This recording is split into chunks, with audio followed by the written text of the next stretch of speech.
You're the doctor. I'm a sailor. If you're hearing our voices, that means it's time for It's This Meets That, the podcast where we watch the worst movies from trailer to end credits, scene by scene, so you don't have to, but maybe you should. I'm Russ. I'm Jared. Okay. I was trying to do like a he's the DJ, I'm the rapper thing, Yeah. but didn't really. I don't know. Yeah, it's tough. The quotes in this movie stink. Yeah, there's among many other things.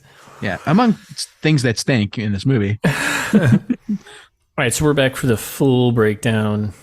Last week we did trailer trash. This week we're back full breakdown for the 2022, right? Yep. Came out in January, right? Fantasy fairy tale movie, The King's Daughter, based on the book The Sun and the King or something. The Sun King? The Sun King and the or water. Something like that? Yeah. The moon and the moon. The Sun King and the moon. That's what it was. Oh my God. Right? That's what I it was, don't know. isn't it? What do you think you don't know? No, it's the moon and the sun. All right. Oh my God. Good start. Should I remind people what it's about? Yeah, sure. Why not? Okay. So King Louis XIV's quest for immortality leads him to capture and steal a mermaid's life force, a move that's further complicated by his illegitimate daughter's discovery of the creature. Yeah. I call foul on this log line. That is not what happened. A move that is further complicated by his illegitimate daughter's discovery of the creature. Well, he didn't steal the life force. That was the plot, but well, yeah, it leads him to capture. Oh, yeah, he doesn't actually steal it. Yeah, right. That's stupid. Yeah, quest for immortality leads him to capture and steal. Yeah, that's not right. That's not. I hate this. Yeah. Oh boy.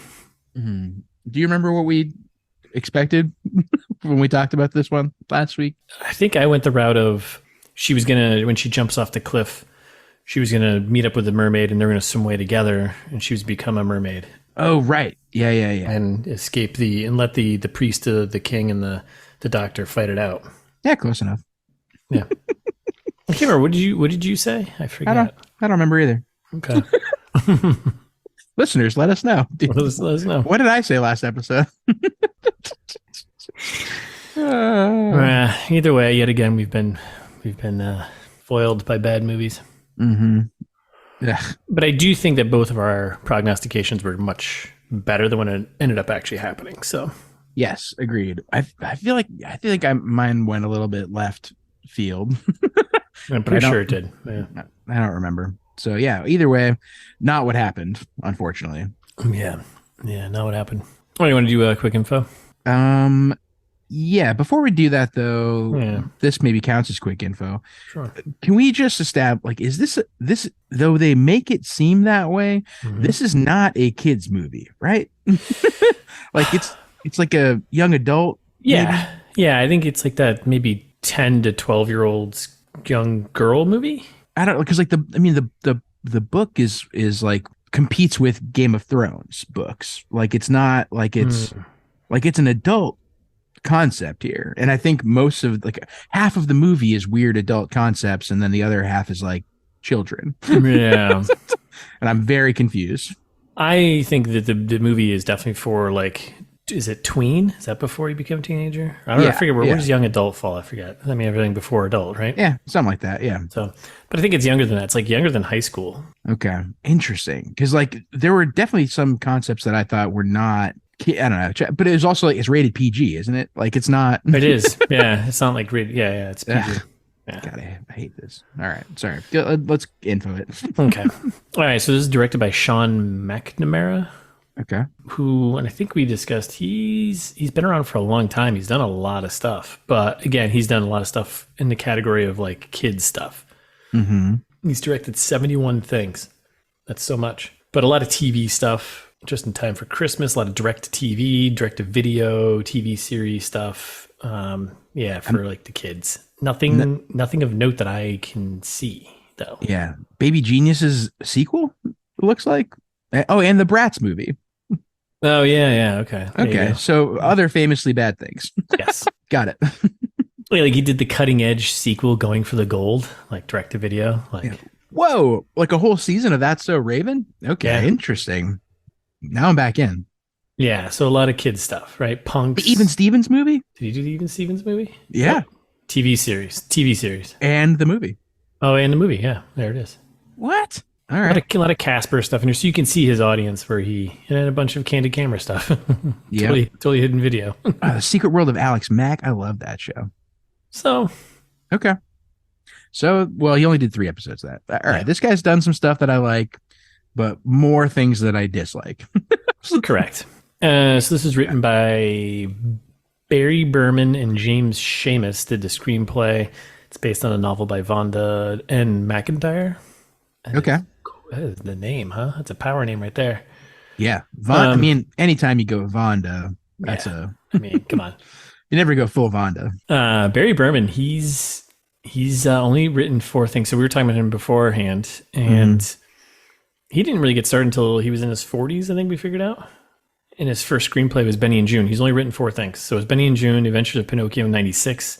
Yep. It's a movie called Waterproof in 2000, and then this in 2022. So he took a 22-year hiatus. Actually, that's not true, because this was, we'll get to in Fast Facts, but this movie was actually written in 2014. So, so yeah, not much, but Benny and June, I mean, yeah, everyone, Johnny Depp movie back in 93. Okay. Yeah, and then James Seamus, like, he's done a ton of stuff too. Well, 14 things, mostly known as a producer, but things he's written, you would know. The Hulk from 2003 with Eric Bana. Yeah, yeah. Huh. Oh, and this other movie, Crouching Tiger, Hidden Dragon in 2000. So never heard of it. No. Huh. And then it seems like kind of, I don't know, did a handful of things throughout the years, and then this is his last thing. So. Well, I mean, Crouching Tiger, Hidden Dragon, I hope he got a nice payday for. It's a weird set of credits, I'd say. Like, kind of a weird, you know what I mean? Like, they've obviously been around, working for a while, but I guess you get their 2 hits, and then then you start just kind of cranking stuff out for a paycheck. So, which I respect. Yeah, I mean, you gotta do what you gotta do. So yeah, get paid. All right, so who's in this movie? You ready? This is a long list. All right, list me. And I'm going to do a little addendum here too, or a little fixing to this list as well, because the way the title card and the trailer, they give one person here like title card level, and I'm going to change that. So we got Pierce Brosnan, who plays King Louis the 14th, right? Yep. Kaya Scodelario, right? Yep. She plays Marie Joseph. William Hurt plays Père Lachaise. Oh boy. Did you take French in high school? No, but well, you take a crack at it. How would you say? It's definitely Père, right? I think you say the S. I think it's Lachaise. Lachaise, okay. Père Lachaise. Like a chaise lounge. Think about a chaise lounge. Oh yeah, okay, about that. Right. Now friend of the pod, Benjamin Walker as Captain Ives. Crystal Clarke, and I moved her up on the list here because she's in the majority of this movie. Yeah. And says probably the most important things to Marie Joseph. She plays, what was it again? Magali, yep. Magali. Fan Bingbing is the mermaid. No name mermaid, which... Yeah. What? She can definitely have a name because she communicates very clearly with what's... Hey, we'll get there. Don't start yet. Sorry, mermaid. Got it. Pablo Schreiber, he plays Dr. Labarth. Ben Lloyd-Hughes plays Lintillac. I'm not. Yeah, good enough. He's a Duke who just shows up later. Julie Andrews, narrator for a bit of it. Super unnecessary. Rachel Griffiths, who's listed, she plays the Abbess. She's on the title card in the trailer. She's in this movie for 2 seconds. Yeah, at best. And for some reason got like top billing listed. It's not like she's been anything like mega famous, right? But she got more billing than Crystal Clarke, who is literally in this movie, I would say, much like way more than Rachel Griffiths. So. Yeah, doesn't make any sense. Nope. And then to round out the cast, we have Lily Thornton, who plays Marie Joseph's cello-playing double. I'm glad you added that one in because that's pretty funny. All right, so budget, box office stuff. So this domestically made a whopping, let's just call it 1.7 million. Yeah, which is only like 472 fanatics. Yikes. Pretty embarrassing. Internationally, it only made $410,000. Even worse. Yeah. Yes. Horrible. Yes. And I think they probably were expecting it to be a lot higher, which we'll get to in a few moments here. But yeah. Well, I'm assuming you expected that because of the budget, right? Well, budget and the cast, and I think the heavy Chinese production groups that were involved. So I think they were expecting this to be big in China, especially since the mermaid was played by one of the top Chinese actors. Right. So I think they were trying to angle something there. Oh, good fish joke. Is that what you're going for? Nope. But if that's what it was, that works. Like an angler is like a fisherman, right? Oh yeah, good call. Yeah. Thanks. Sometimes I say these things I don't even know. Mm-hmm.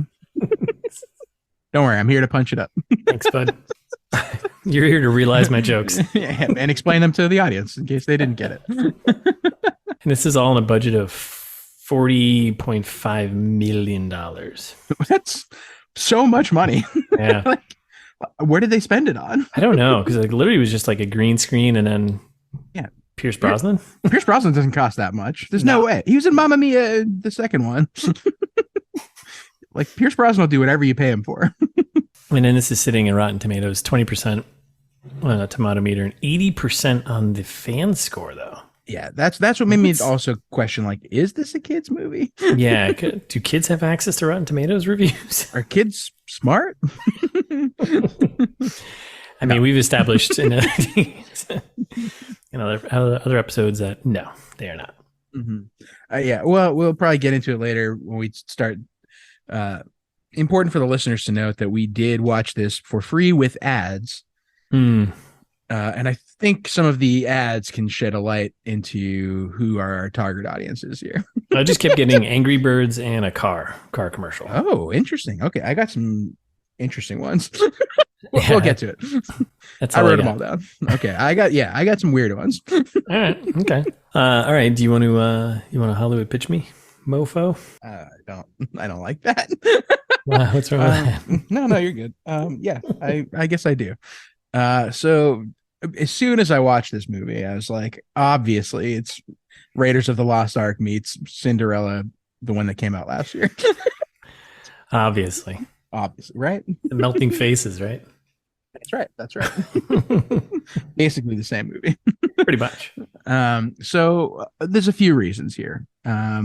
One is that we were talking about the new Indiana Jones trailer that came out. Yep. Which reminded me of Indiana Jones. So that's that part. Okay. Two, a movie where the main character doesn't really matter all that much. In this one, she's just like kind of inconsequential. She's not ultimately the one who's really responsible for the mermaid getting free, and like she doesn't really drive much of the plot. Like she's only in like I don't know, I guess 2/3 of the movie, but like Pierce Brosnan seems like he's way more the lead. Yeah, I mean they're making his motivation more, right? I don't know, more apparent, right? Right, and compare that to Raiders of the Lost Ark, where Indiana Jones doesn't really have to do anything. Like the Nazis get the Covenant, the Ark of the Covenant, and they open it, and they all die. And you're like, well, they probably would have done that with or without Indy, I bet. Right? When you put it that way, yeah. Inconsequential. It literally would just been a bunch of dead Nazis on an island. Actually, no, they all got sucked up into whatever. Right. Yeah. So it just would have been an ark sitting on an island. Right. But Indy wasn't there. He didn't do anything. He shielded his eyes, I guess. He knew to close his eyes. Yeah, stupid. Both of them have themes of like immortality and like looking for something mystical because you want to achieve that, right? The Ark is supposed to grant Hitler's armies invincibility or something. This one, our hero Pierce Brosnan is trying to become immortal by using the mermaid's life force. As the logline points out. We could call the mermaid the Ark of the Covenant, basically. Yeah, we could say that. Right. Got some real Nazi doctor vibes from our doctor here. Right? Yeah, very much like the means justify the ends kind of. Yeah, I think that would have been even better if she, when they went down there to go see her and she started glowing, like their faces just melted off. That would have been sick. I would have enjoyed that movie. Yeah, that would have been much better. Right? Shut your eyes, King. Shut your eyes. Yeah. Okay. All right. And they both have boats. There are boats in in both movies. Okay, so meets Cinderella and a French villain. That's right. Great call. Belloc. Yeah, basically King Louis XIV. basically. Or / the Doctor, whoever you want to call the real villain here. I guess it's the Doctor, right? Yeah, I mean the king has a redemption arc, so yeah. So meet Cinderella. Again, a few reasons. One, starred Pierce Brosnan fair as the king. He's like big mad about who his child wants to marry. It's supposed to be like an arranged situation. They're like, I can't marry for love in both movies, or I have to marry for love and not right at your whim, kind of thing, right? In both movies, the child of the king has this like dream to explore the world, and like that's ultimately what drives them away from assuming the throne or whatever you want to call it. Yep. And both fairy tales. Oh yeah, that too. Right. both like fairy tale fantasy kind of stupid. We could do a lean into fast facts, which hopefully I have it in the fast facts here, but Cinderella was a Disney flick, right? The new one, I don't know. No, actually, I don't think so. The new one, I think, was Sony. I think it was like Columbia or something. Yeah. Was Cinderella ever Disney? I don't think so. I think that's like a common misconception. Like, I think a lot of people think that it was, but because Disney made all the good princess stories, right? I'm pretty sure. Yeah. Okay. We could probably figure it out in like a minute, but could. Dare we? Should we? Lot of Cinderella. Holy smokes. Lore. It's a lot bigger. Oh, you're right. Okay. Confirmed. 1950 Cinderella is a Disney animated feature. The 1950 animated one, right? Okay. Oh, what am I thinking? The Magic Kingdom's like half Cinderella. I don't know what I'm thinking there. Yeah, that's right. Yeah. We should have known that. You're right. You're always right. No, I'm not. That's okay. Just want to confirm. Well, what I was going to say, so the other tie-in here is that potentially to Fast Facts, which I think I have it in there, is that this movie was I think originally shopped to and/or was going to be picked up by Disney. Was going to be a Disney movie. Well, that makes sense. Yes. Right. Yeah. And they're probably like, oh no, you guys got Pierce Brosnan. This is that bad. Not interested. Thank you. Do you have a thing against Pierce Brosnan? I like Pierce. Yeah, Pierce Brosnan stinks, dude. What? You're crazy. You're crazy. Thais loves him. She's a big fan. I'm a big fan of Pierce too. Why? What has he done? What James has he Bond, Goldeneye, great movie. The worst James Bond. What? You're crazy, town. I think he was the worst James Bond because like the movies they put him in were just like right. But yeah. Yes, I think that's exactly the right reason for why he's the worst James Bond. Thomas Crown Affair. What is that? No one's even ever heard of that. That's not true. You're crazy. You're a crazy person. No. James Bond's in order of awfulness go Pierce Brosnan, Roger Moore. You're George Lazenby. You're skating in thin ice right now by although I agree with you, Raiders of the Lost Ark Indy didn't do much. You're skating on thin ice here. As a James Bond fan, I don't like Pierce Brosnan. I'm sorry. I don't know. I don't think I have a problem with any of the James Bonds. I don't know. Yeah, everything that I see Pierce Brosnan in makes me angry. Well, I didn't mind them because they kind of returned to like the campiness of the Roger Moore eras with his movies a little bit. Yeah, some of the worst James Bond. I think some of those were kind of the most fun. I mean, I don't know. I mean, obviously, they're all campy, but based on their own time period. Other than Timothy Dalton and obviously, what's his face, Daniel Craig. Yeah, that's fair. Fair enough. We could have an entire episode about James Bond. Yeah, we could have a whole episode about Pierce Brosnan if you want. We could. A lot of bad movies. Wait, isn't he in your favorite movie, Dante's Peak? He is in one of my favorite movies, Dante's Peak. That's correct. What the fuck? So you didn't know what was he in? He's the worst part of that movie. No, you cannot backpedal on that. I'm definitely backpedaling on that. I love Dante's Peak. Still don't like Pierce Brosnan. God. I'm sorry. All right. Well, he's too handsome. It's mostly jealousy. Too handsome, and still continues to be too handsome. I hate good-looking people. All right. Oh, glad we get that out of the way. Okay, so are you? I think I'm done. Yeah. Yeah. You can pitch me now. Yeah. Enough about Pierce Brosnan. Let's move on. All right. Well, to kind of stay on theme here, I went with it's The Choice. Good plug. Recent ITMT movie with our friend of the pod, Benny Walker. There meets The Little Mermaid. Look at this. I love we have crossover Disney connections here. Okay. I could show you the world. So I'm going The Choice because one, Benny Walker's in it. And I'm also going because it's just it's if Nicholas Sparks wrote a fantasy movie, this would be it, I think. You think this has potential to be in the Sparks verse? I wouldn't say in the Sparks. Well, yes, I think it could be. Like if he wrote a fantasy like this, this movie would be it. Yeah, kind of painful, cheesy love story, right? Yeah, I could see that, I guess. I feel like there's more connections there that I had, but I'm forgetting them. But what was the choice about? Remind me. What was the choice that they were making? Oh, that's right. Whether to take her off life support. Right. Which, I mean, there is kind of a choice here, right? To save the mermaid or not, which Benny Walker has to make a choice to help Marie, Well, and at the very end there, when she's on the cliff, she positions this as you have a choice to make. An ultimatum, really. Yeah. So. Okay. Right?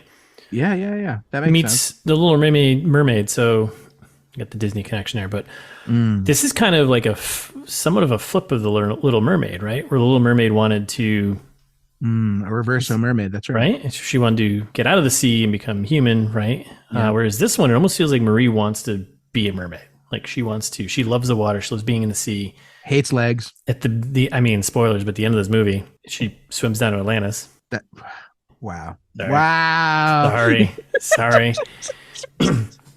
Which we don't know what happens down there. Maybe she does become a mermaid. So 15 minutes in, spoiled the whole movie. Yep. Oh, there you go. It's the journey to getting there. You're right. So, and mermaids always come from the city of Atlantica or the city of Atlantis. I don't think that's true. Little Mermaid, she was from Atlantica. Atlantica? Yeah. What does that even mean? I don't know. Yeah. It's Atlantic Ocean. Okay. Oh my God. Fair enough. That's all you got? That's all I got? I'm sorry. Raiders of the Lost Ark. Yeah, that was a good Cater of Pierce Brosnan. Ugh, no one's gonna like your pitch just because of those two things. We're like, what? I guess you're right. Ruining childhoods and hating on Pierce Brosnan. Yeah, what are you thinking? I'll grow up. Yes, grow up. Hating beautiful people. What's wrong with you? I know. I can. Having your own opinions. Hate him. All right. That's it. That's all I got. So okay. Do you want to fast? Oh, and I mean the most obvious thing about the Little Mermaid. There's a mermaid in that. I didn't want to. I didn't think I had to spell that out, but I just wanted to, just in case. I didn't. And music is a semi-important component in both movies. Yeah. Key to the Little Mermaid, and I would argue key to this movie as well. Can't wait to hear why. Do you want to tell me now? Because of all the music. What? Because all the music. Pierce Brosnan's like, the composer. That's like one of the weird subplots. Like the whole movie, he's like, I must find the perfect musician. Right. The composer, which, and I got, okay. We'll talk about when we get there. Yes, you're right. Music was important to the actual movie itself. Yes. Just like The Little Mermaid. Thanks for filling that in. You're welcome. I'm pretty happy with mine. So, yeah, and crabs. I'm sure that they probably half the characters in this movie got crabs. And what? There's a crab in The Little Mermaid. So from swimming in the water, or no, from being in 1600s France and like the royal court. Like they're definitely fucking all the time and getting crabs and stuff. I'm assuming, which is one of those adult jokes that they hint at with the King Louis there, right? Yeah, multiple times. They definitely hint at it. I'm doing aggressive air quotes, listeners, because it's not a hint. It's not a hint.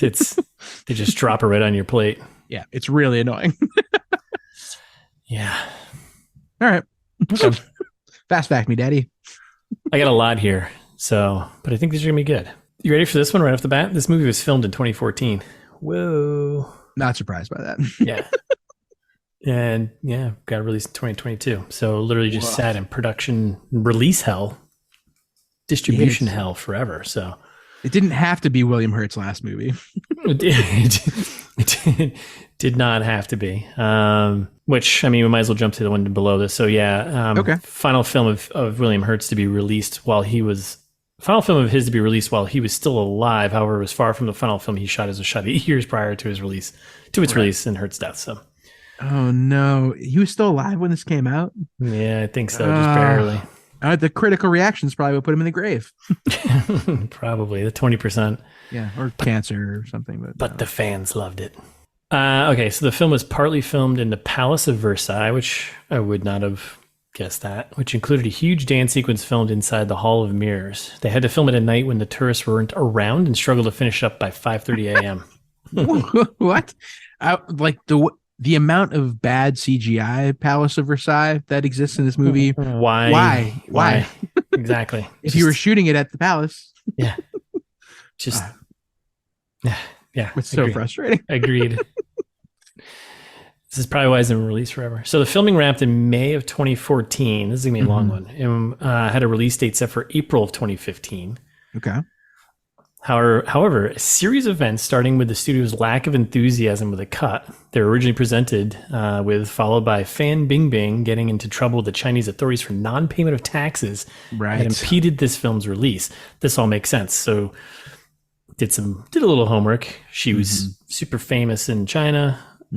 Took a couple months off because she, quote unquote, hadn't paid any taxes, and then returned 4 months later as a big fan of the political team over there. Yeah. You hate to see it. I mean, ITMT safety tip 84, always pay your taxes. or else. Or else. So yeah, so that's kind of an interesting series of events there. We won't stick on it too long, but the fan Bingbing thing's pretty interesting. She like literally just disappeared for 4 months and then reemerged. I mean, is it suspicious or is it not surprising? Classic.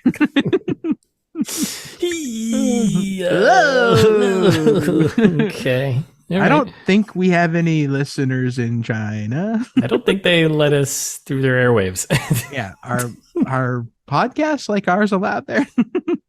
I don't know. Probably not. Has to get heavily reviewed first. Listeners, let us know. Are you in China? Okay, so then because of that kind of slowed things down, right, and impeded the film's release. As the film featured a then major star in Chinese cinema, and Chinese investors stumped up 50% of the budget. So 20 million came from Chinese investors. We'll see the 3 or 4 that were all involved in the opening there. Her income tax issues and the negative publicity in China effectively killed her career there. Oh no. And with it, any chance of a lucrative Chinese release. With Pierce Brosnan as the only international star in the cast without a major studio to back the release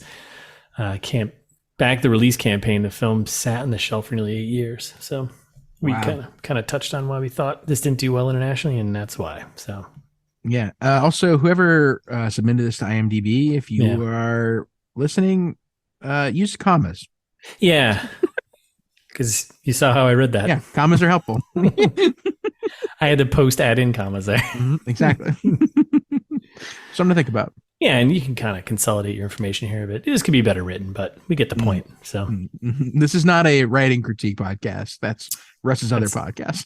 Yes, but we don't plug that enough on the pod anymore. Yeah, it's good, huh? Writersyndrome.com. It's no big deal. Nice. There you go. All right. So moving on from all that political stuff, Benny Walker, who plays Captain Ives there, Ives de la Croix. Are we going with Ives or are we going Yves? I think it's Ives, isn't it? I don't know. I would say Yves. Yves? Yeah. Yves? Yeah. No. Ives, right? Yves, isn't that Ives? Didn't they say Ives in the movie? I don't know what they said. I couldn't understand anyone's name in the movie. You'll notice as we're going through this that I didn't call anyone by their name in my notes. Everyone, he's Fishman, first of all. The captain? Yeah, Fishman. Okay, well, let's just call him Fishman then. Yeah. But I think Ives is Yves because Ives is like with an I. I think the Y is an E. I disagree, but I mean, okay. French? En French, why is français, it? oui, oui. So you did take French in high school. No, but I went to France for a semester in college. Oh, so that makes you an expert in our language now? Uh, ipso facto. You work at a hardware store, you can build a house? That's right. That's right. You ever used a nail hammer? Captain, so you say Yves? Yves, yeah, I think Yves, yeah. Yves? I mean, it's like same as like Spanish. I would say Yves, but I say Ives. I would say Yves. I wouldn't say Yves. Did you take Spanish? Like, have you ever taken a Romance language? I took Spanish. I took Spanish for 9 years. Oh my god! That's why I'm like Yves. I wouldn't say Yves. Yves would be more Spanish than French, right? Yeah, I guess so. I'm sorry I'm making this such a big issue. No, it's okay. I mean, I'm probably wrong. I don't know. You know me. I'm not good with pronouncing shit. So, listeners, you're in other places. Tell us, how would you pronounce YV? yes. Is it Ives? Is it Eves? Or is it Eves? Or is it Yves? Yves. No, I forgot how I pronounced it. Oh my god, Ives. You said Ives. We'll just stick with Ives. That's easy. Let's say Ives or Eves. Okay. Captain Eves. Yeah, sure. Yeah. Because that kind of, I mean, that balances out. It's not so hard on the I that you're going for. Right. Softens the E, you know? Yeah, that's true. That's true. All right. So Fish Guy, so Benny Walker, Fish Captain, yeah. Captain Fishman, is in real life married to Kaya Scodelario. Oh. He's Marie Joseph de Lambert. Gross. Yep. Bonus fast facts. This movie was, they shared their first on-screen kiss in this movie. That's a nice bonus. Thanks, buddy. No problem. Going to the novel, 1997 source novel by Vonda and McIntyre. The Moon and the Sun was awarded the Nebula Award for Best Sci-Fi Novel. Wow. Huh. Besting the George R.R. Martin novel, which would generate the Game of Thrones 2011 series. You think they called Fire and it... Ice. That's right. But I guess Game of Thrones, everyone knows that. Isn't it a Song of Ice and Fire or something like that? The title of the book? Yeah, I think you're thinking of Fire and Ice, the restaurant that we used to go to all the time. Yeah, what did I say? Yeah. For cheap beers. Yeah. It's a song of Fire and Ice, right? Yeah, yeah. So, a Song of Ice and Fire. Ice and Fire. Give me whatever. Yeah. Fire and Ice. Yeah. They had cheap tacos. Taco Tuesday, man. It was awesome. I know. It was the best. And then they caught on. Then they caught on to us. Right. Started charging us a reasonable amount of money for tacos. Fools. Because we triple our bill with drinks anyway. So yeah, it's like, what are you doing? We're paying for your tacos and some. Right. Dummies. I think. Do you think they call it sci-fi because it has a doctor instead of fantasy? I don't know. I feel like they're like, oh no, the life force is science. Is it? Maybe, I don't know. Unless the book goes more into science fiction. I don't know. Oh, I guess this is about the book and not the movie. Sure. Yeah. So. Yeah, I'm curious to see the various differences between the book and the movie, but the book sounded more adult oriented. Yeah, from what I can gather. But who knows? Everything can be called sci-fi these days. All right, moving on. This is the second time Julie Andrews narrated a film, as she narrated Enchanted in 2007. I was almost gonna use that for the pitch. Oh, Enchanted? Yeah, based on a good book. Never saw the movie, but Ella Enchanted was a book I read several times in middle school. I've heard of it. Didn't touch it. Okay. Yeah, you're too old. Yep. All right, next one. The film rights for the source, Vonda and McIntyre novel, The Moon and the Sun, were purchased in 1999 by Jim Henson Productions. What? Oh, see, that would have been a good movie. That would have been so many puppets. With Broadway director Christopher Renshaw was announced as making his cinematic debut. Henson associate Bill Mechanic reportedly brought the project with him to Disney, who signed Mechanic as a producer in 2001, and a 2002 start date with Natalie Portman as star was announced, but did not eventuate. Who writes like this? What the fuck? Horrible. Christ. Who all right, we got we should probably edit IMDb. Yeah, seriously. This is brutal reading that. But did not eventuate? Who writes that? Can we also acknowledge for a second how awesome a name Bill Mechanic is? That's a great name. That's a great name. That's a powerful name. This next one, I think, is the same thing. Natalie Portman was going to be narrator of The King's Daughter. Was announced in the summer of 2020. That's different than That's different than the last one, because the last one said Natalie Portman she was going to star. So she was going to play Marie Joseph in 2002. Would she have been good at narrating this? Huh. Yeah, I mean, she's an actor. So I don't think you really need those kinds of skills to do this. But yeah, you're right. Yeah, you got to have, to be a voice actor, you have to have a little. That requires a lot of skill. I'm saying this movie in particular. No, probably not. I mean, like, Julie Andrews did a unremarkable job, right? Like, I don't know. She's just got the voice of someone who's reading you a fairy time table. I hated it. Table? A fairy time table. Fairy time table? A fairy time table. That's right. Listeners, do you tell your kids fairy time tables at nights? Wow. Okay. Still recovering from my illness the other day. Fairy tale fable, I think is what I meant. There's no way to know. I don't know. I'm not even sure. Fairy time tables. Fairy tale. Well, we'll get to fairy time tables a little later when I talk about ads. Oh my god, that's called foreshadowed. Not if you tell them. All right, so next and the last one. Mm-hmm. Now I was doing some history on Louis XIV there, research. Oh, yeah. I looked up Père Lachaise, right? Okay. And when I first Googled Père Lachaise, just the cemetery comes up, which I didn't know the cemetery in France. You probably visited when you were there for a month. Yeah, Paris. No, I wasn't in Paris. So. Oh, you were just in. Never been in Paris, actually. Well, been to Charles de Gaulle, but I don't think that counts. Okay. Nice. I was in Nice. Okay.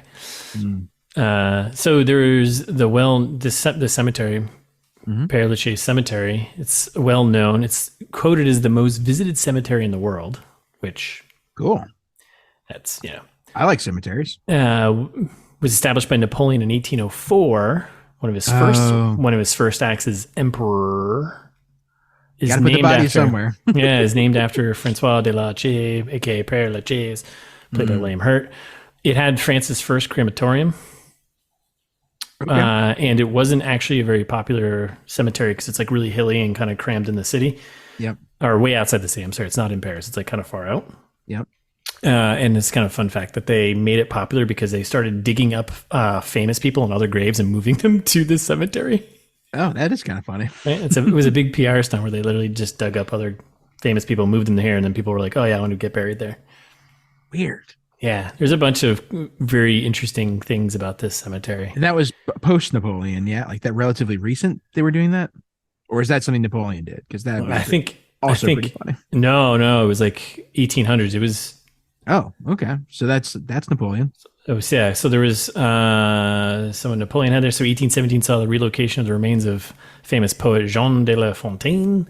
Sick. Writer-actors, biggest get all, Tomb of Abelard and Heloise. If those names don't ring a bell, just know it's like getting the French Romeo and Juliet for your cemetery. Wow, that's pretty good. Of course, people want to get buried next to them. So yeah. And it became a very famous cemetery for people who want to get buried into. Yeah, Napoleon's neat. Yeah, he's neat. So that's it. Those are fast facts. Wow. I think those are probably some of the more interesting fast facts we've done in a while. Yeah, I would agree with that. I mean, I don't know if that's a subtle dig at me because I've done the last couple, but I won't take it that way. No, I wasn't a dig at you at all. I think I think it's just some of these movies are just nothing. Okay, I think it's time. If you say so. Oh boy, the opening credits, there's so many of them. Or the opening production list, right? 1, 2, 3, 4, 5, 6 studios. Yeah. Not a good sign. A lot of them are probably a combination of distribution and investors, I bet. I can see that. Universal Studios is the first one. And it's like, oh, that's a real movie, supposedly. Nope. And then Gravitas Ventures, who seems legit. And then we get like a fancy space logo for a Chinese company, He Film, which I don't know if they're probably more of a distribution, or I think most of these are investors, right? Because we talked about Fast Facts, and then Kylan Pictures, I think another Chinese investment group, and then there's even more. Yep. Evergrande Pictures, and then BME Entertainment. Hate to see it. Hate to see it too much. And then we get a nice big screen full of exposition. Yes. Nice title card, which, I'll go through real quick. So he's 1684, King Louis XIV, the longest reigning monarch in history, and has made Versailles the leading center of the arts and sciences. All-powerful Louis here has everything he wants except the ability to rule forever. Sorry. Not a friend of the pod, right? He commissions an expedition. That's right. Enemy of the pod.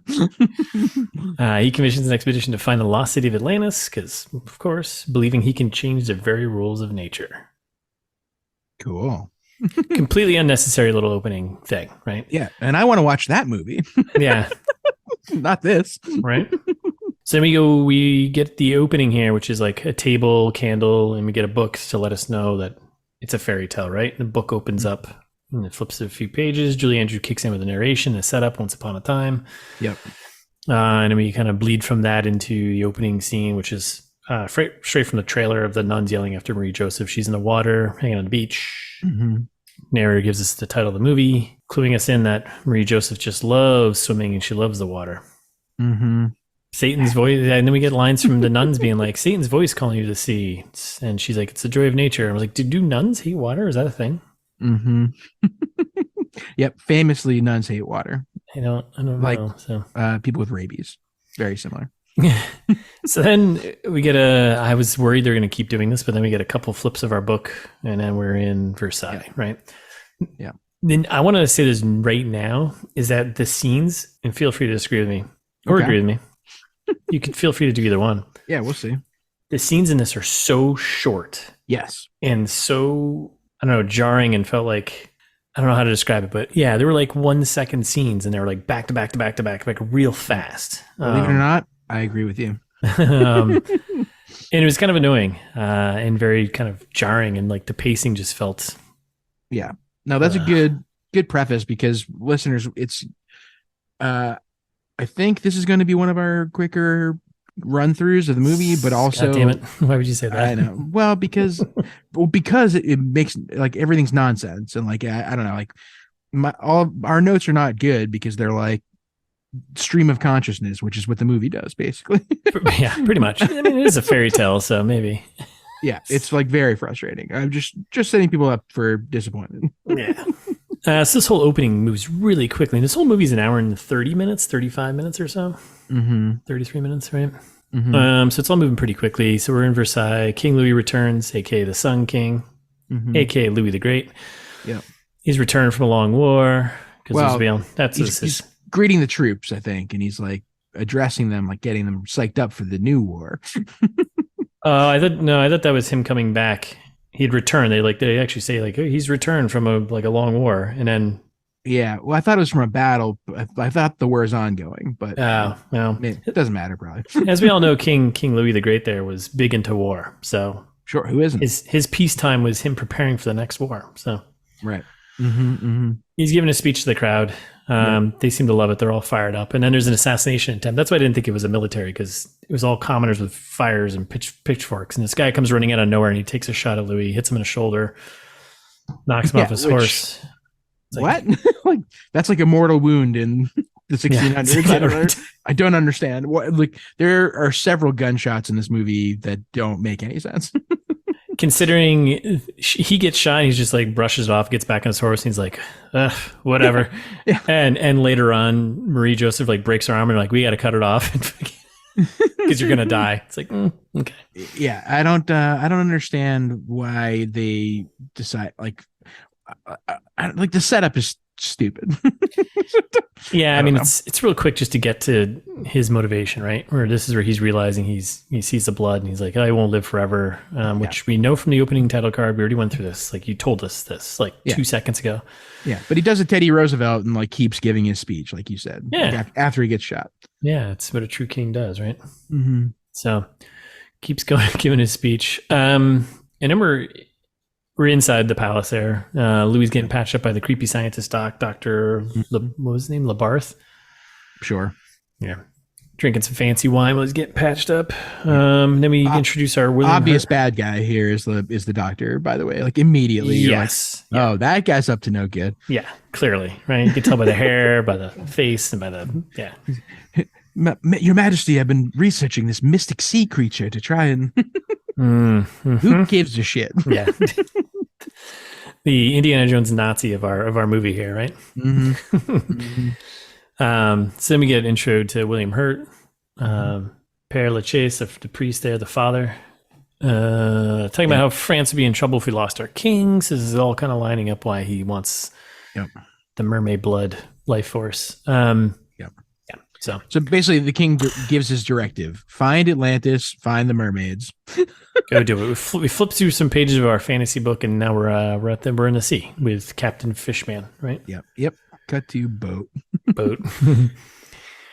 He's like, yes, Atlantis, due north, I bet. Yeah. Well, there's also like a little more narration here where it basically tells us the exact same thing from the opening thing. That's why I skipped it. Yeah. I want to call it out, but please, no, good. You're doing a good service here. That's what I was hoping for, because like I said, I glossed over a lot in my 15 pages of notes here. Yeah. So the narrator literally says Louis paid for an expedition to find mermaids. I was like, that's you wrote that. You just said go find the mermaids in Atlantis. And then you tell us again 3 times you told us. Okay, so we get our quote unquote hero Benny Walker here with some hero music. Then they make like depth charges. Yeah, man. The old barrels, the old exploding barrels. Old fashioned depth charges, I guess. I guess so, yeah. I guess maybe when they hit a certain, because the pressure maybe, and it makes it, I don't know how those work. Yeah, I don't know. Dumb. And then he's like, yeah, man, go check. It's right there. It's right over there. And his buddy's like, are you sure? And he's like, only if you believe in the unbelievable. Of course I don't believe that, because it's supposed to be unbelievable, Doc. Right. Captain. So they capture 2 mermaids. Yep. A mermaid and a merman. Yep. And immediately he's like, we only need the female. Let the male go. You're like, what? Yeah, and this is after his buddy is about to shoot one of them, because like it's like knock him out. Like his buddy who like helps him out later, he's like, and he just knocks his buddy out. He's just like, Benoit, yeah. So yeah, they let the male go, and they get the female, and then and then the captain goes, send a pigeon to the palace. Yeah. Let them know we got the mermaid. What is this? Oh my god! And then this moves so quick. Then we cut back to the palace. Yeah. And this scene is so ridiculous. It's like, why is Pierce Brosnan walking this way? Yeah, with his flowing long hair. And it was so over the top. I was like, what an entrance! It was like, it's like he was doing a runway walk there. I'm hoping that he was like, you know what, this movie's gonna stink. I'm gonna have fun with it. Yeah, that's what it feels like. So then Doc Lefebvre, he shows up and he's like, hey, we captured one of the creatures. Okay, we know. Okay. And then we get the whole exposition of how, his books say the creature needs to be sacrificed as the moon passes the sun, get a little solar eclipse for full transferal of life secrets, life juice, life, eternal life, whatever. Right. Yep, exactly. And the king's like, great, don't fuck it up. Yeah. Father Hurt, he's back there and he's like, this is a little skeptical. He's like, I don't know about this. Yeah, he says 1,000 times in this movie, only God can grant immortality. What? Yes. And then Louis is like, I back the Doc. He seems confident in his books, right? Yeah. Then we're back on the boat. Yep. Then we're off the boat. We're off the boat. Basically immediately. It's just like half a second scene. We're on the boat, coming home, off the boat. Father Hurt's room here. Again, he's skeptical about the Doc's claims, and he's doing research of mermaids and fish and stuff, right? Now, I was confused about how... So why they collect the daughter at this point? Yeah, because it wasn't for the composer. It wasn't for the musical aspect yet. Nope. And does he... He doesn't really explain it. He's just like, the girl needs to come back for this party. Right? Okay. I'm glad I wasn't lost on that one because like he's just like, oh, No. the king's daughter return. I was like, why does he do this? It's like the only thing that they don't heavy-handedly explain. Yeah. So then he treks to the convent, which makes no sense because he says to the guy, anyways, gets an update on the girl. He's talking with the abbess there. She's become incurably defiant. She's got musical talents, but not since she was a kid. So maybe he did know. I don't know. No, he doesn't know that he needs a new composer because that doesn't come until later. Well, where the king flips out on the music. Yeah, I think we're supposed to assume that is what's happening, but it's not. You're right. It's like not at all clear. It's in the wrong spot. Yeah, the nun's like, you're not gonna like her. She stinks, and the priest is like, yeah, whatever. Yeah, don't worry, it'll work out. Yeah, it's fine. Okay. All right, so then we're in the convent cell, scene from the trailer. Then we're in commercial break. So this is when I get my first Magic Mixies commercial. I don't know what that is. When real magic returns. I don't know. It's like it looked like it's some kind of toy. Some kind of I don't know. It was like that's what I was like. Is this a kids movie? I was like, why? I don't know. It was really weird. It's like a. I'll give some more details later, but you're like waving a wand around and you make some magic happen and like reveal your magical new pet, and it's very. I didn't get any of that. I got Angry Birds and a car commercial and something basketball related, and that was it. No, then I got Vaseline. Definitely did not get that. That's like okay, Magic Mixies and Vaseline. Are you a mermaid that needs to escape from a Captain Fishman? Yeah. Coat yourself in Vaseline. Scale's a little dry. Anyway, but then back to the nunnery. So we're in the prison cell here. Scene from the trailer. She's like, "Hey, you're moving on up. Where am I going?" She's like, "To a lavish and glimmering hell, where you'll no doubt thrive." Yeah, that part that they cut from the trailer. Yes, that last little line. So then we're on the road. We're in a carriage. Like this is literally how quickly this movie moves. Like it's just as fast as we're saying it, I think. So Yep. Quick chat with Father Hurt there. She's like, "Hey, you the king?" He's like, "No, I serve the king and God." Mm-hmm. And she's like, "He's like, I serve God. I work for the king. I work for the king, but I serve God." Yeah, that's important. She's like, "What? I don't get it. You're being pedantic." Yeah.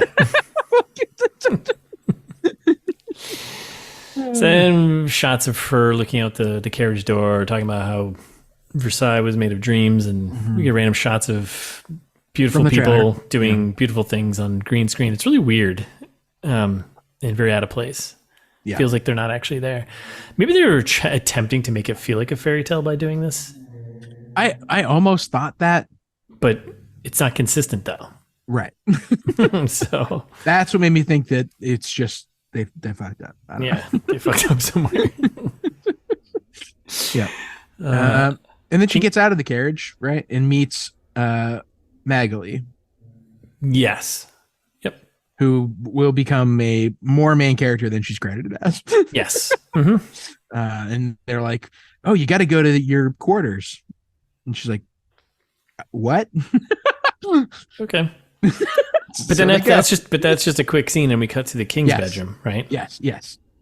So then we're in the king's bedroom, and they got music playing out in the king's court there outside, right? And it's so boring. I could compose something better myself. Mm-hmm. Lay sigh. Yeah. And then it's like the lines are so dumb because like he wakes up and he's like, "Oh, this music's so boring." And the priest is like, "Well, maybe you should play your own music." And he's like, "Maybe I should be my own priest." And you're like, What? Gotcha, Father. The fuck is this? Like, what are you talking about? I'll confess myself. And then they start their day with a little confession. Mm-hmm. Like, and then we get this kind of goofy, weird humor about Louis confessing he shared his bed with a woman who he forgets who it was. And then the Father Hurts. Funny. It's not funny. Father Hurts like, so-and-so doesn't have, you mean Lady Devereaux, because she's a brunette. Yep. Sign of the cross. You're forgiven. It's not funny. Yeah. They're like anytime that they're trying to do comedy at all, like there are no. I don't think I earnestly laughed at anything in this movie, right? No, there are jokes that are written into the movie. Yes, jokes. Mm-hmm. But well, so I mean, I'm gonna pick it apart a little bit here. But this, and he does another one of these confessions, right? I think 2 or 3 of these. Yeah. They're obviously all the setup for the very last confession he makes to show his arc. Right. So stupid. It's stupid. Just saying it's there.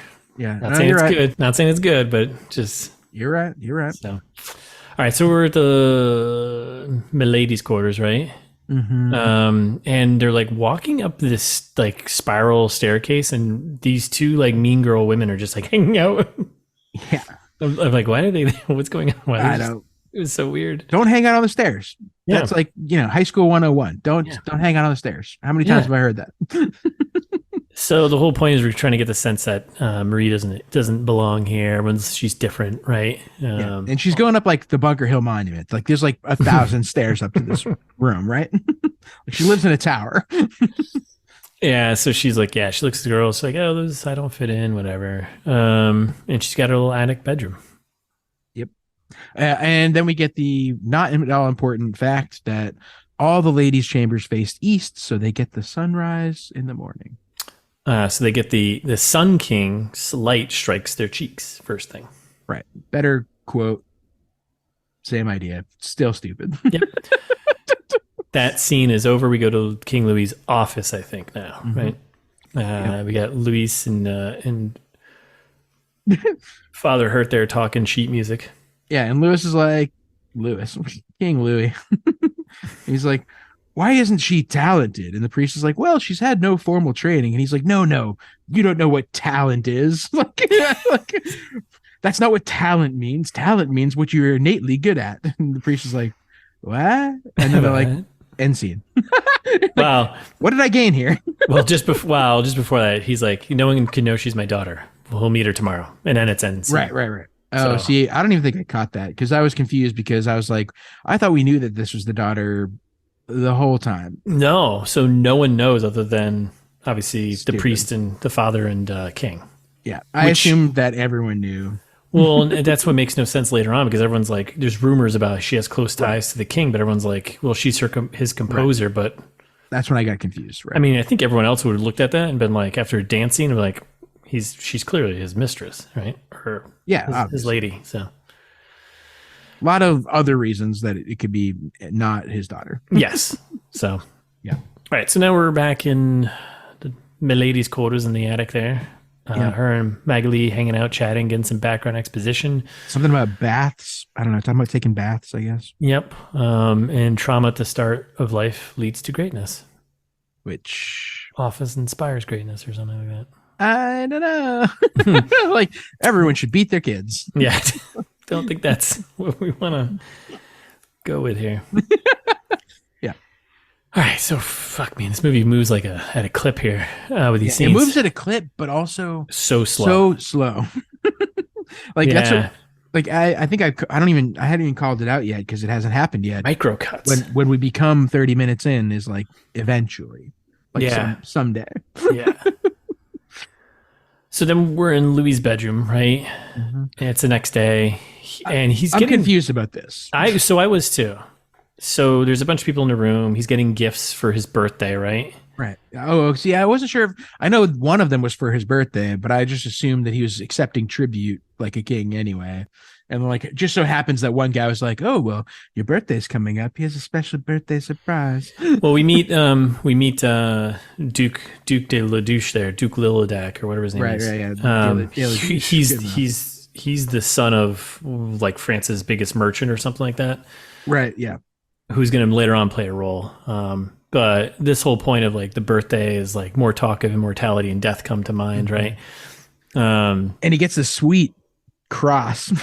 Yeah. And he's like, "Oh, it's made from rare Chinese diamonds." I'm like, "Oh, well." Oh. And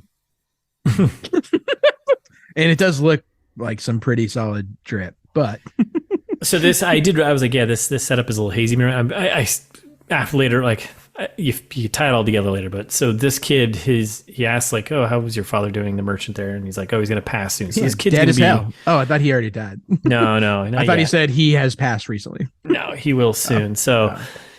Which means there's going to be a ton of inheritance there.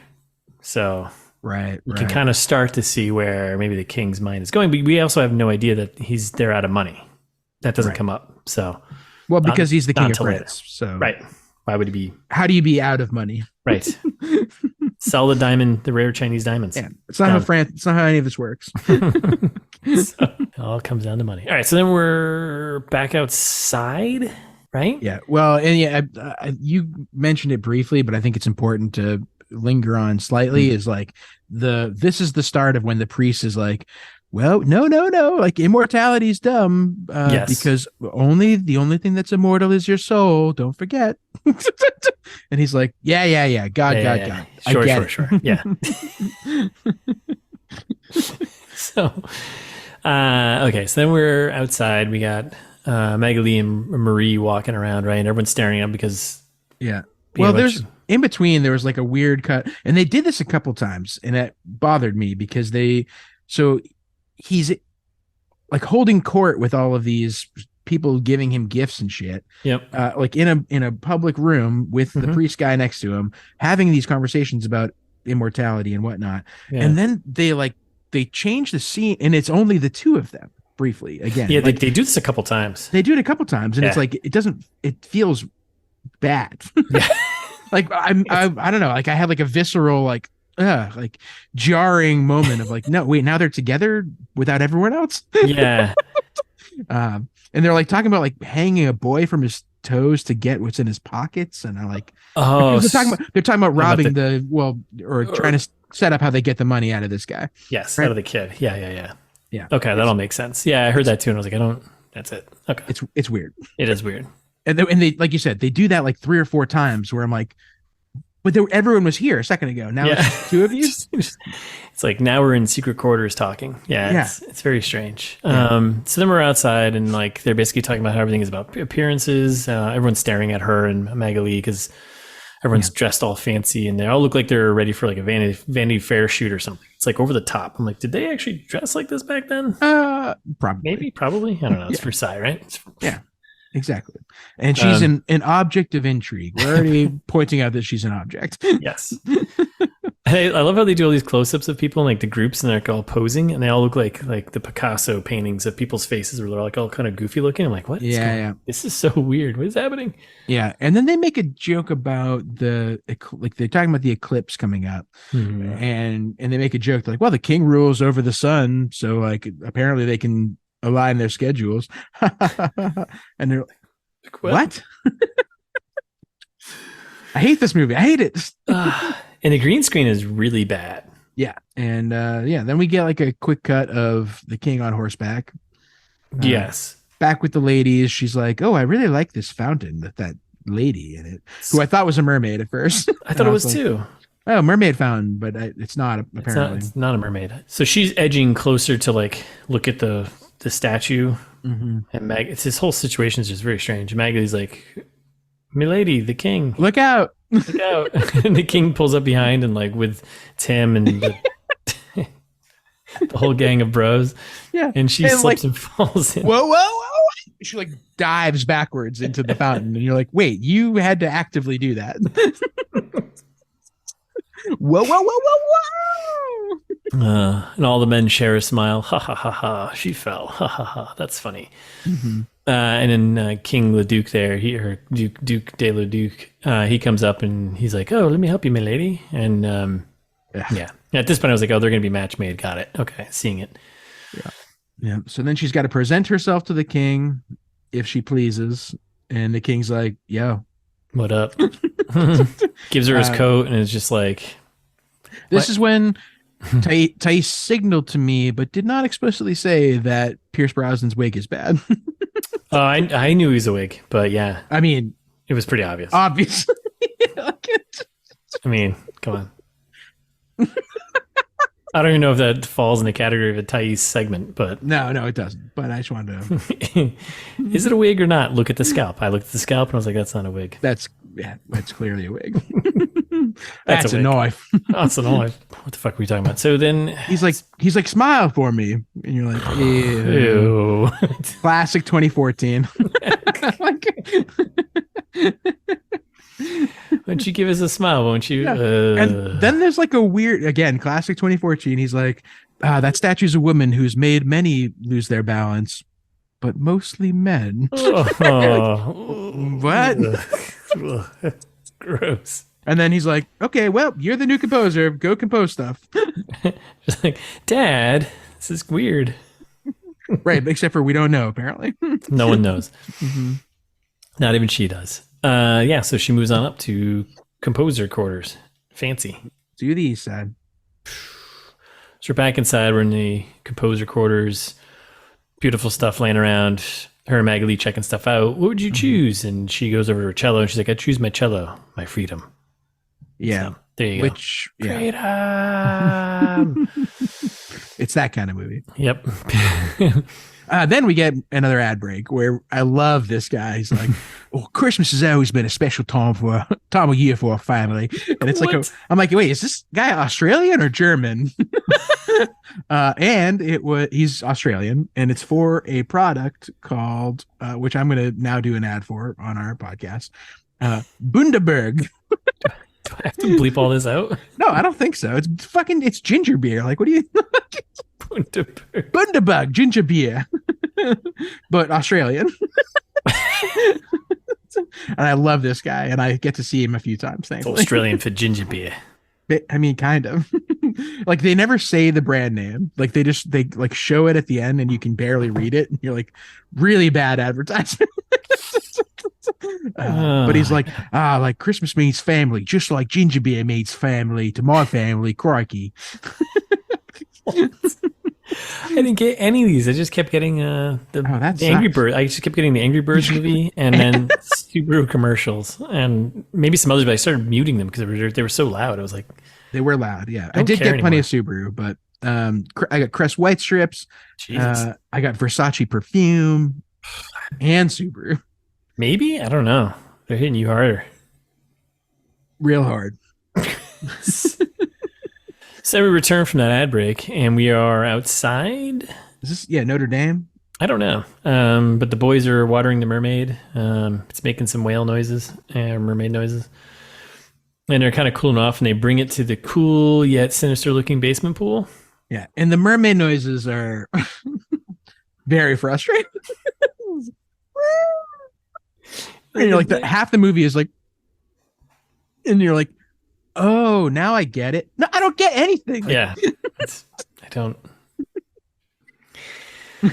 All right, so then we're in the cool basement, right? And then we get some over the top. In a real situation, would be unnecessary, but for the viewers, is very necessary exposition about the design and setup of this room. Yeah. Oh, yes, the valves control the fountains, and the fountains control the underground river, which is where all the water in Versailles comes from. And you're like, what? Oh, and by the way, it's all provided by pulleys and valves. Oh, and over there is basically an escapage. Escape hatch. Escape hatch. Jesus. That gate right over there, he like points to it and we get a close up on it. That gate right there, that leads out to the underwater river or something. Mm-hmm. I wonder if any of this is going to come back later. Nope. Seems unlikely. Scapage. Mm-hmm. So then we cut to the king and the doctor and the priest, and they're all hanging out talking about the mermaid, and they're like, the priest is like, I don't know, the mermaid's kind of sounds like a person. and the doctor's like, no, that's just a seaman's drunken commentary. And you're like, what? Like, they're the only people so far who have interacted with the mermaid. I would take their commentary with some amount of truth, I guess. Yeah, and this is all in the doctor's office? The doc's office? Not the doctor, right? Okay, so make sure it was in the right spot. The priest is complaining it's sacrilegious. The doctor's like, no, it's revolutionary. Oh, that's right. This is when they're sitting around the table chatting, right? Right. And then we have another moment of like the doctor just kind of runs away and he's like, I want to see the creature. And we get King and the father just chatting with each other, right? Yeah. And again, he's like, why do you hate this guy, priest? Yeah. And he's like, I don't know, something about him. More like, I want to live forever. And the priest is like, your soul is forever. Yet again, only God grants you one thing immortal, and that's your soul. Stupid. All right, so now we're back at the pool here, right? Captain Fishman. Captain Fishman tossing dead fish at the mermaid, basically like, eat, bitch, eat. Yeah. Why won't you eat? I don't understand. She remains at the bottom, weakened and traumatized by the journey. I don't understand. Like, yeah, this makes no sense. Yeah, just taking someone from their habitat. Okay, so then the king and the doc show up. Basically, this is when Captain Fishman is trying to explain to the doctor that she behaves kind of like a human. Yeah, stubborn and won't eat. The doctor's like, well, she's lost the will to live, so we have to fix this. Classic, lost the will to live. Yeah, and that's when he's like, "You're the doctor, I'm a sailor," and you're like, "What?" Like, damn it, Jim, I'm a doctor, not a sailor. Yes, basically. The script is so bad. Oh my god. But the creature is the centerpiece of the celebration, and so she's got to be ready. She's got to be ready. And then we get a little Captain Fishman's backstory here. We learn that he he needs to get her robust and healthy before the festival, and he'll get a full royal pardon if he does. But if he doesn't, what? Right? Well, I mean, obviously he did something bad. He crimed, but what kind of? I guess we find out later, right? Do we? Yeah, I think it's because the Duke got him arrested. Oh, so that was, I thought he did like a real crime too. There's trumped up charges also. I think so. Yeah, I hate to see it. So then he's like, whatever. So that's the end of that. We're back up at the composer quarters. Basically, the end threat here is if you fuck this up, you're gonna wish you were in jail. Yes, that's pretty much so. All right, so then we got Marie trying to do some music. Doesn't sound great. Al, just getting a little frustrated. She's having a hard time. It's fine. Little nerves. And then she hears something. She gets called from vocals in the distance. Right? Is that Julie Andrews? Julie Andrews, where? The Sound of Music starts playing. So the vocals start vibrating her cello strings. Mm-hmm. It's clearly a call, her muse. And then she goes on a quest to find where the vocals are coming from. She brings her cello with her, that's a haul and haul. To the window. And then finds the secret basement pool. Yeah. Guess it's not that much of a secret. Nope. And then, so she's the basement pool now.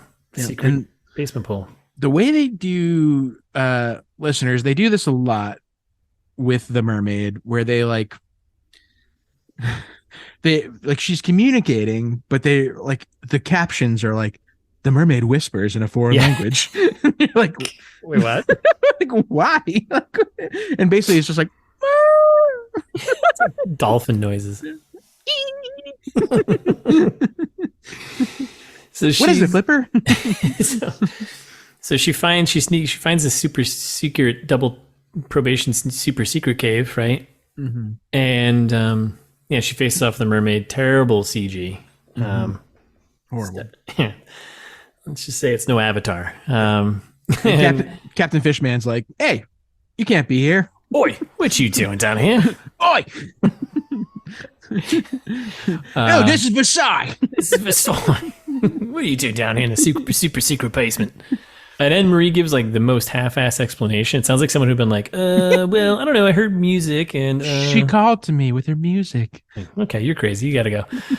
It's for my music. I want her sounds in my music for all the land and the king to hear. He's like, oh yeah, she's been making all kinds of dolphin noises.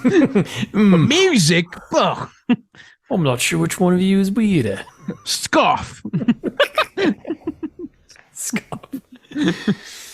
And then she starts playing along with the mermaid. Yep. Okay.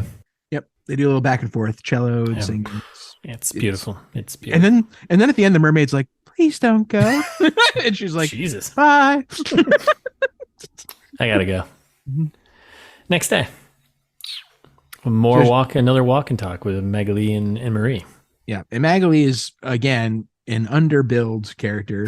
Yes. She's in almost every scene and also not consequential, but I don't know. I have mixed feelings about this. I do too. She's an exposition board. Basically, yes. They're like, explain to me what just happened yesterday. Yes, pretty much, right? And then Marie goes on to explain that she got inspired from a mermaid. It's like, you probably want to keep this stuff to yourself, but. Mm-hmm. And then there's a practice with a new orchestra for playing for the king, right? Right. I don't think I realized that Magali. I thought Magali was like regular, like servant of the house kind of thing. Not like. I thought so too. It seems like she's also a musician. Oh, did she play? She was like directing the group here. Like the she at was at one point. It was weird. Yeah. No, I didn't know. I didn't catch that. Huh. Yeah, and that's when they're like that, like because Magali's like, oh no, a woman's soul is just as musical as a man's soul, but with more vibrato. Like, what? What? So then the king wakes up from another one of his nights, right? Mm-hmm. And he's like, "Oh, this has such a touch of melancholy, like nothing I've ever heard before." Yes. Yes. And then they do another Father King confessional, right? Mm-hmm. Again, he can't remember what happened, exact details last night. Father Hurt's like, I understand. I almost thought this was like a weird gay joke because it's 2014. Oh, no, I thought this was just I thought it was like I don't remember what happened last night. And the king's like, oh, don't worry. You're forgiven. You're forgiven. Oh, interesting. I don't know. Maybe not. Maybe not. I don't know. I didn't take that, but okay. Either way, maybe I think too little of these movies. I don't know. he's forgiven, and this is like a kind of a running joke. But again, set up for the last confession. Yeah. All right, so we're back in the composer quarters. Man, this movie is so weirdly paced, huh? Yep. They're putting on makeup now. She looks like a clown, and then she says, "I look like a clown." It's like, but she's like, "That's how all the women look." She's like, "Maybe I want to look like a man," and then we're at the ball. Well, and then they joke, "Well, that's all the men look like that, also." Right. Okay, we're at the ball. Big music scratch as she enters, right? With Father Hurt, and everyone at this point when they do all the close-ups of everyone in here, I'm like, they all look like they're from like an 80s music video, basically. Yes. The way they're all dressed, their hair's all crazy. Yeah. Well, and now this is I think reinforcing my confusion because she's wearing like a weird crown, like a tiara thing, and so I was like, oh, everyone knows that it's the king's daughter. Like I was like, that's the assumption I made here, right? Yeah, I mean that's what you would think, right? Yeah, but apparently not. Okay. And maybe they're all idiots there in the court, you know. It does seem that way. They're all beautiful, with all beauty, no brains. Classic Pierce Brosnan, right? So everyone's like, "Oh, look at her! Ooh, here she is!" Right? And then the Majesty, the king, Magali. Magali. What are we talking about here? I don't know. So, are you okay over there? I don't think I am. Oof. You've been having some word retrieval problems today. Yeah. Holy smokes. Sorry, I've been dehydrated for the last 48 hours. So. Yeah, drink a book. So the king intros her to the merchant's son, aka Duke de Little Dick. Yeah, Duke LaDouche. Yeah, Duke LaDouche. And Duke's like, "Hey man, do you want to dance?" And she's like, "I don't." Future Duke. He's not even a Duke yet. Not yet. You're right. Barely becomes a Duke later. Soon to be Duke. Yeah, by the skin of his Duke teeth. Duke teeth, yeah, wooden Duke teeth. Mm-hmm. He's like, "Hey, my lady, you want to dance?" And she's like, "I don't think I know how." Yeah. And then Pierce Brosnan steps in, and he's like, "Minuet, 3/4 time, key of B. Watch for the changes, try to keep up." Right before this, only because it's medium important. The king is like, "I need you to capture the music of the eclipse." Like, here's your directive for the rest of the movie. Write me an eclipse song. And she's like, "What?" Yes. and then it's the, "Do you want to dance?" And he's like, "Oh yeah, minuet." And she goes on the right, "Total eclipse of the heart." Yeah, so then they do a little dance. Actually, it's not little, it's long. Too long, way too long. And this is 30 minutes in, finally. I wrote it down. So the whole crowd's like watching. They're kind of like, ugh, new girls dancing with the king already. He, clearly he's into her, right? And they're getting into it. They're doing the whole thing. He's like walking her through little steps, whatever. It's very long. And then they're spinning. And then he gets a flash of her mother. Right. Which we don't know yet. We don't know this, but we know that it's his daughter. So we the audience know that. Right. It's the fountain woman. It's the fountain woman. Who is his mother. We can put that all together. That's not a hard one, I don't think. Yeah. And then he throws her across the room after that. The old whoops-a-daisies. And then there's a quick off-scene shot of the soon-to-be Duke chatting with some other lady, and she's like, "Oh, she's very pretty." Yeah, and I was he's confused like, about her. I was like, "Is that his wife?" I thought that was his wife. "Yeah," because she shows up again later, and they're all cuddly. Yeah. And then he's like, "No, she's an opportunity. I don't fully understand yet. What is going on?" Fireworks, though. Fireworks, yeah, fireworks. I was like, "What?" Okay, basement pool, right? Oh, you got a commercial. Yeah. So then we get. Well, so did I, but an Amazon movie, Love Accidentally, apparently. Oh, not Love Actually. Right? I was like, is this a? Well, I don't care too much. Then I got a Toyota. Then I got Christmas Reese's, and I was like, don't you know that I can't have peanuts? Then Xfinity, Black Friday, and some eyebrow stuff. Ooh, that's fun. Yeah, I don't know. A lot of mixed ads. That's why the only reason why I'm doing all these free ad plugs for all these other companies is that I'm like, what? Why do I get such an assortment and you get the same thing? I don't know. Okay. So then we're in the basement pool, secret basement pool. Yep. She's like, "Oh, mermaid, you must learn about the king. He's the most graceful dancer I've ever danced with, and you would have loved the fireworks. Oh, the king is so cool. I love that guy." They're hanging like they're BFFs. And the mermaid's like, "I just want to go home to my family. Please let me go." "Oh, yes, I understand you, mermaid." Wee, wee. What? Yes. And then Captain Fishman shows up, right? And then they have a chat about the freedom of water, which... Yeah, you've captured one of its creatures. Do you understand what the things you're saying don't align with your actions here? Freedom of water, you've captured a creature of the water. Right. She's like, she doesn't like fish. You keep giving her all these dead fish. She doesn't like dead fish. Give her live fish. He's like, okay. I know, just want to remind you again, there's a gate over here. Just past that gate right there, over there.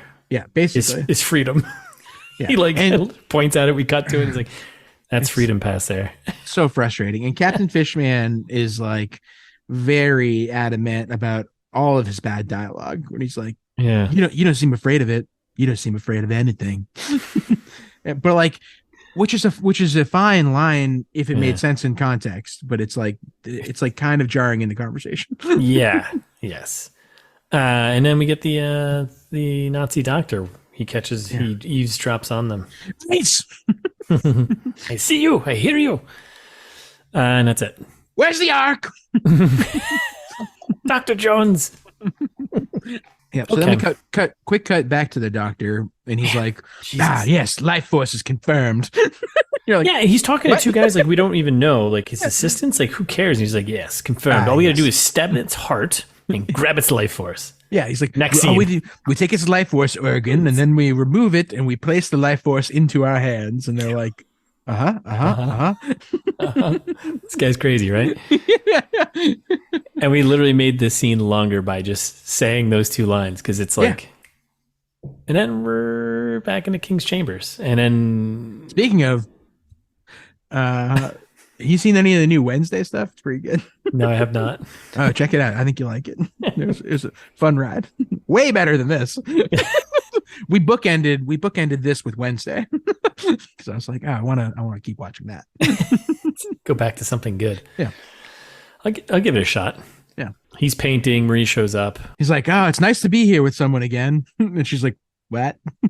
Yeah, he's like, and she's like, "Well, rumors are that you've had some people visit here before, whatever." A rumor, which doesn't make it false. Okay. Okay. And then she's like, "Oh, the statue out front is someone important to him." Fuck. And then the dialogue here, it's so infuriating. God. He's like, "Do I remind you of her?" And he goes, "No one reminds me of her until you." Like, what? So yes. For fuck's sake. Like, I'm so mad. Trying to make this simple line sound like old timey kind of, Yeah. And take an extra 2 minutes. Yeah. What? Yeah, and he's like, "Oh yes, then like you love spiders, but pretty prosy." Yeah, but now you hate spiders, huh? She's like, "What?" And he's like, "Kings know everything." And then, oh my God, he's drawing her, and yes. then she later on she looks at it and she's like, "Oh, it's me. A fine drawing." Fine artist. And then he mentions the statue out front is so important to him. Yeah, which we already talked about. Okay. And then that's when we cut to the bargaining scene here, Yes. which I was like very confused about because he's like, that's a hefty sum for a duchy. And I was like, why do we keep saying duchy? Like, are they passing a blunt around? Or like, what are we doing here? Yeah. What's a duchy? Do we know what a duchy is? No, and it's not like the Duke here. The duck he's not Dutch, so no. Like, you know what I mean? Like, what? They say it a bunch, and I'm like, I mean, like they're talking about giving him the dukeship or whatever that's called. Is that called a duchy? Maybe that is, because he's like, well, I want to be the Duke, and he's like, oh, I guess I don't know. It's expensive to be the Duke. That's funny. I looked up duchy, and it like literally just goes to cannabis dispensaries. Once, right? Exactly. Yeah. Yes, that's what that means. So I'm very confused by this scene. And then, yeah, like my notes in the scene are something about a hefty sum for a duchy. Someone is going to remain alive for now. Like the king is doing Duke Ladouche a favor here, and the Duke is touched by this leaving someone alive that I don't understand. Like that's part of the bargain too. Who's he leaving alive? I don't know if it's his mother, his wife, his sister, that other woman. I don't know. His father? No, his father's dying anyways. He's dead as fuck, right? He's gonna be in a minute, right? Yeah, I don't know. Oh, well, we actually learned in the next moment. Whatever that scene was, I was kind of confused. I was like, literally, is this just their team up? ? So, do you think this is the moment when he told him who his daughter was? No, definitely not. Because he didn't, because he doesn't know later on. Yeah. Right, exactly. No clue. So frustrating. All right, so we cut to the church, right? Well, I thought it was church, but it doesn't seem like it's church. Like it's organ music, like it would be church, but then it's like it's just a king's address. Like he's just addressing the court, basically. Oh, okay. Is what's happening. So like this is when Magali is like, "Oh, you didn't tell me the fish man was handsome." That's when I started calling him the fish man. After she called him the fish man. Oh, right. Yeah, good call. All right. And so then the doctor's like, "Hey, King. Don't worry, the mermaid will be in perfect health by the ceremony." And the king's like, good. Yep. And then he addresses the court and he's like, everyone, presenting the son of that almost dead guy, the future Duke of who cares, for all France. Yeah, I think this is where he actually gave the update that his father had passed, and then he's becoming the Duke. But yes, that's why I thought his dad had died earlier, because I thought that he came and said my dad died, and he's like, "Whoa, what becomes of your kingdom?" Yeah, none of it lines up and none of it matters. I don't know. Just make him the Duke from the beginning, because it doesn't matter, even if you say it from there or from here, like this point, because like there's no. Right. That's stupid. It doesn't matter. And then for all France, which comes back later. Then we do a drunken dinner to celebrate, apparently. Fishman and his buddy there telling like 300 barracudas. The biggest barracudas you ever saw. What? Ooh, barracuda.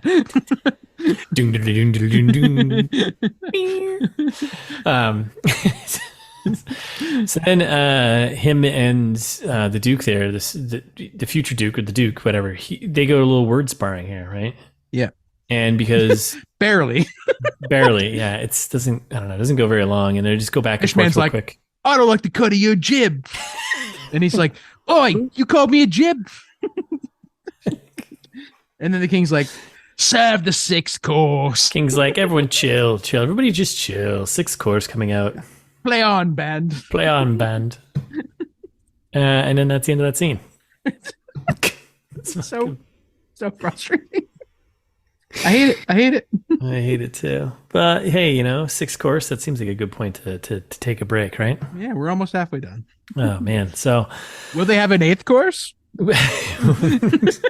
Will the band play on? Man, does the fish man turn into a fish? Dive into the water and live with the mermaid forever after? Is the doctor a Nazi? Does Marie escape her very nice and lavish prison that she's now in? All questions we probably won't answer. All right, well, thanks for listening, everyone. Back on Thursday, part 2. But in the meantime, you can follow us on Instagram at It's This Meets That, where I TMT Pod on Twitter, and subscribe wherever you're listening. And while you're subscribing, you can also be reviewing. Leave us 5 stars, maybe a comment, something nice, something mean. Who cares? Just words and stars would be good, please. Yeah. Thank you. Or you can send us long form feedback. Write an email. If you don't have enough characters in whatever review you're writing, which I'm assuming you just did, you could send us as many characters as you want in an email. Send us, I don't know, weird stuff. Send us images, links, videos, viruses, whatever you're into. I don't know. Don't think you want to. It's thismakesthat@gmail.com. Okay. Or you can go to the website and find all the other information about us. Find all the old episodes. We should probably put a link to Russ's other podcasts on there at some point. If you haven't already, I don't know, do some cross promo, a little plug. Sure. Yeah. Plug for a plug, that kind of deal. Yeah. And it's thismeetsthat.com.